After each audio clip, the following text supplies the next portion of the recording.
नमस्कार, स्वागत है आप सभी का खास पेशकश हमारी बुलियन मीटर में। और बुलियन मीटर में हम आपको बताते हैं सोने चांदी से जुड़ी हुई तमाम महत्वपूर्ण खबरें। और आपको बता दें कि आज एमसीएक्स पर सोना अप्रैल वायदा बाजार के अंदर हम देख रहे हैं 300 रुपये से ज़्यादा की मजबूती देखने को मिल रही है। वहीं चांदी के मार्च वायदा में भी मजबूती का रुझान देखने को मिल रहा है। गुरुवार को हाजिर में करीब 10 ग्राम 24 कैरेट का दाम 899 रुपये बढ़ चुका है। हाजिर बाजार में सोने का भाव बढ़कर के 85,744 रुपये हो गया है। हाजिर बाजार में अगर चांदी की बात करें तो वहां पर भी कीमतों में करीब 1437 रुपये की बढ़त देखने को मिल रही है। जियोपॉलिटिकल टेंशन की वजह से बुलियन की कीमतों को सपोर्ट देखने को मिल रहा है। दुनिया भर में इन्वेस्टमेंट डिमांड जो है बढ़ने की वजह से भी मजबूती देखने को मिल रही है। इसके अलावा लगातार सेंट्रल बैंकों की तरफ से जो सोने की खरीद है वो जारी है, इससे भी सहारा मिलता हुआ दिखाई दे रहा है। वहीं चीन के सेंट्रल बैंक ने भी लगातार तीसरे महीने जनवरी के अंदर सोने में खरीदारी की है। जनवरी में दुनिया भर के गोल्ड ईटीएफ्स ने नेट 34 टन सोना खरीदा है। दुनिया भर के गोल्ड ईटीएफ की कुल होल्डिंग बढ़कर के अब 3,253 टन हो चुकी है। जनवरी में भारतीय गोल्ड ईटीएफ में रिकॉर्ड 40 करोड़ डॉलर का निवेश आया है। 2025 में डिमांड के मुकाबले चांदी की सप्लाई कम रहने की आशंका भी जताई जा रही है। ऐसे में सवाल ये कि अगर सोने चांदी में कोई ट्रेड लेना हो तो कैसे लेना चाहिए, आगे आने वाले दिनों में सोने चांदी की कीमतें किस दिशा में आगे बढ़ती हुई दिखाई दे सकती हैं, इन तमाम सवालों के जवाब हम तलाशने की कोशिश करते हैं। और हमारे साथ जुड़ चुके हैं अनुज गुप्ता जी। अनुज जी, बहुत बहुत स्वागत आपका आज की इस चर्चा में जुड़ने के लिए। सबसे पहला प्रश्न सर आपसे होगा सोने की कीमतों को लेकर के, खासतौर से जिस तरीके से मजबूती का माहौल देखने को मिल रहा है। सर कैसे देख रहे हैं आप सर अभी जो जिस तरीके से लगातार जो है सोने में जो है एक मजबूती देखने को मिल रही है। कल जरूर हल्की गिरावट देखने को मिली, लेकिन ओवरऑल जो है अभी भी बुलिश ट्रेंड में सोना दिखाई दे रहा है। विपुल जी, देखिए, गोल्ड अगर आप देखेंगे तो पूरे 2025 के स्टार्टिंग से ही बढ़ना स्टार्ट हुआ है। और अब देखिए जो रिटर्न है करीबन डबल डिजिट में आती हुई दिखाई दी है। करीबन 11 से लेकर 12% के आसपास गोल्ड ने रिटर्न देते हुए दिखाई दिए हैं। 2024 में भी हमने देखा था करीबन 21-22% के रिटर्न थे। 2025 में भी अब करीबन मैच अगर आप देखेंगे काउंट करेंगे तो मेरे ख्याल से 40 ट्रेडिंग डेज गए होंगे, जिसमें करीबन 11.5% के आसपास के रिटर्न देखने को मिले हैं। तो कहीं ना कहीं आप देखिए पॉलिटिकल अनसर्टेनिटी की वजह से, जियो पॉलिटिकल टेंशन की वजह से और कहीं ना कहीं सेंट्रल बैंक्स की खरीदारी की वजह से और रुपए की वीकनेस की वजह से हमने गोल्ड में तेजी आते हुए देखी। और गोल्ड ऑलमोस्ट $3,000 के आसपास आता हुआ दिखाई दिया। करीबन आपने देखा तो $2946 का गोल्ड ने हाई बनाया था। और अगर एमसीएक्स की बात करेंगे तो करीबन 86,360 का हाई गोल्ड हाई बना चुका है। और आज भी अगर हम देखेंगे तो पॉजिटिव वे में चलता हुआ दिखाई दे रहा है। हमें लगता है कि अभी फिलहाल जो अनसर्टेनिटी चल रही है मार्केट में या पॉलिटिकली, वो सबसे बड़ा रीजन रहा गोल्ड के सपोर्ट के लिए। सर अभी भी हम देख रहे हैं सेंट्रल बैंक की तरफ से जो है वो बाइंग जो है गोल्ड के अंदर लगातार देखने को मिल रही है। क्या जिस तरीके से टैरिफ वॉर का नया, अब तक हम देख रहे थे कि दुनिया भर में वॉर चल रहा था, अब टैरिफ वॉर शुरू हो गया है, तो क्या ये जो अनिश्चितता का माहौल है इसमें अभी भी सेंट्रल बैंक की तरफ से ये बाइंग गोल्ड में जारी रहेगी? देखिए, अगर आप देखेंगे तो सेंट्रल बैंक्स ने खरीदारी चालू करी है। और ये हमने नवंबर दिसंबर से आता हुआ देखा था, जिसमें चाइना सबसे आगे था। इनफैक्ट अगर आप देखेंगे तो अभी चाइना में इंश्योरेंस कंपनीज की तरफ से भी गोल्ड को एक्यूमुलेट करने की बात देखी गई है जी। कि उनको अपने पोर्टफोलियो का 1-2% के आसपास अपने पोर्टफोलियो में गोल्ड डालना पड़ेगा। तो कहीं ना कहीं आप देखिए सेंट्रल बैंक्स के साथ साथ अब जो प्राइवेट कंपनीज हैं, जो इंश्योरेंस कंपनीज हैं, वो भी अपने पोर्टफोलियो में गोल्ड को ऐड कर रही है। तो कहीं ना कहीं डाइवर्सिफिकेशन के तौर पे आप देखिए कि धीरे धीरे गोल्ड की जो डिमांड है वो बढ़ती हुई दिखाई दे रही है। तो मुझे लगता है कि सेंट्रल बैंक की खरीदारी प्लस कंपनीज की जो खरीदारी आ रही है, धीरे धीरे वो गोल्ड को सपोर्ट दे सकती है। जी। इसके अलावा सर आपसे जानना चाहेंगे कि जिस तरीके से डोनाल्ड ट्रंप साहब की बयानबाजियां हैं, क्या आपको लग रहा है डोनाल्ड ट्रंप साहब के बयान से भी सोने की कीमतों में काफ़ी वोलेटिलिटी देखने को मिलेगी, या अभी ये बुलिश ट्रेंड जो है, क्योंकि सेफ हेवन माना जाता है गोल्ड, तो क्या ये बुलिश ट्रेंड रहेगा? ट्रंप साहब कितना कंट्रीब्यूट कर सकते हैं गोल्ड की तेजी में? देखिए, इस टाइम पर आप देखेंगे तो ट्रम्प साहब का कंट्रीब्यूशन बहुत ज्यादा है, क्योंकि ट्रम्प साहब की स्टेटमेंट जितनी अनप्रेडिक्टेबल है उतना ही ट्रम्प साहब को प्रेडिक्ट करना बड़ा मुश्किल है। क्योंकि हमने देखा है कि अगर आप लास्ट टाइम भी देखेंगे जब वो प्रेसिडेंट थे लास्ट टेन्योर में, तो उस टाइम पे ट्रेड वॉर हुआ था। तो अगर आप देखेंगे तो 4 नवंबर से जब से उन्होंने इलेक्शन जीता तब से ही वो ट्रेड वॉर की बात करते आए हैं और टैरिफ की बात करते हुए आए हैं। तो हमें लगता है कि ये टैरिफ की जो बात है वो हमेशा अभी रहेगी और इसकी वजह से अनसर्टेनिटी का माहौल रह सकता है। तो मुझे लगता है कि गोल्ड की तेजी के अंदर ट्रम्प साहब का जो पार्टिसिपेशन है वो काफी है, क्योंकि उनकी स्टेटमेंट्स की वजह से अनसर्टेनिटी आती हुई दिख रही है और उनकी स्टेटमेंट्स की वजह से एक अनसर्टेनिटी वाला माहौल आता हुआ दिख रहा है, जिसमें सेव एंड डिमांड के तौर पे गोल्ड को देखा जा रहा है। मुझे लगता है कि अगर ऐसे ही अनसर्टेनिटी बनी रहेगी तो हमें लगता है कि गोल्ड जल्दी ही आपको $3,000 पे जाता हुआ दिखाई देगा। $3,000 तक जाता हुआ दिखाई देगा।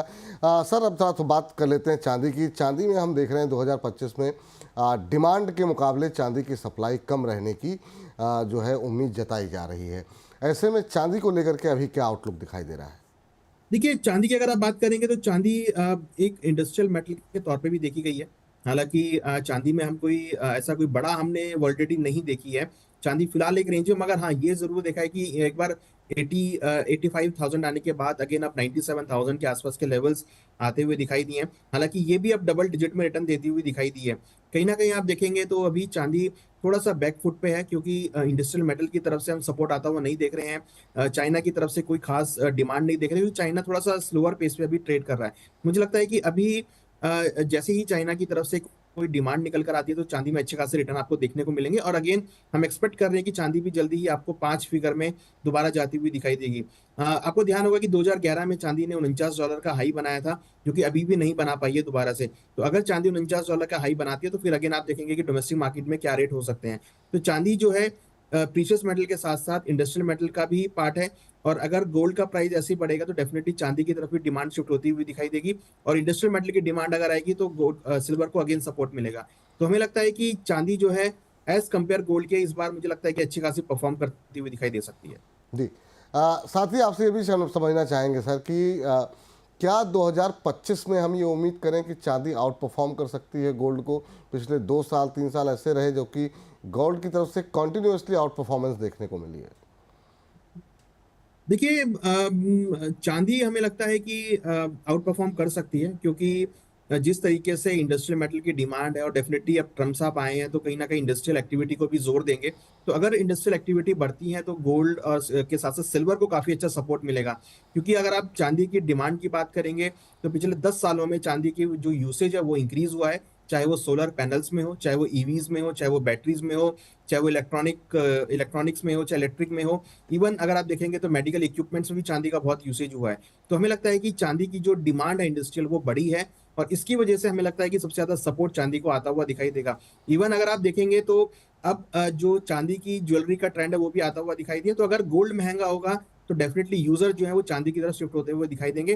तो चांदी की जो डिमांड है मैं एक्सपेक्ट कर रहा हूँ कि गोल्ड के मुकाबले बढ़ सकती है, चाहे वो ज्वेलरी हो, चाहे वो इंडस्ट्रियल मेटल हो। और उसकी वजह से चांदी हमें लगता है कि इस साल आउट परफॉर्म करती हुई दिखाई दे सकती है। इस साल आउट परफॉर्मेंस देखने को मिल सकती है। क्या सोना या चांदी अभी अगर क्या दोनों में 50-50 ही इन्वेस्टमेंट होनी चाहिए, 1 लाख में से 50-50 रखें, या फिर कोई रेशियो में बदलाव करना चाहेंगे आप? देखिए, मुझे लगता है कि अगर आप जैसे अभी हम साल के स्टार्टिंग में हैं तो मुझे लगता है कि अभी साल के स्टार्टिंग में गोल्ड पे थोड़ा फोकस रखना चाहिए।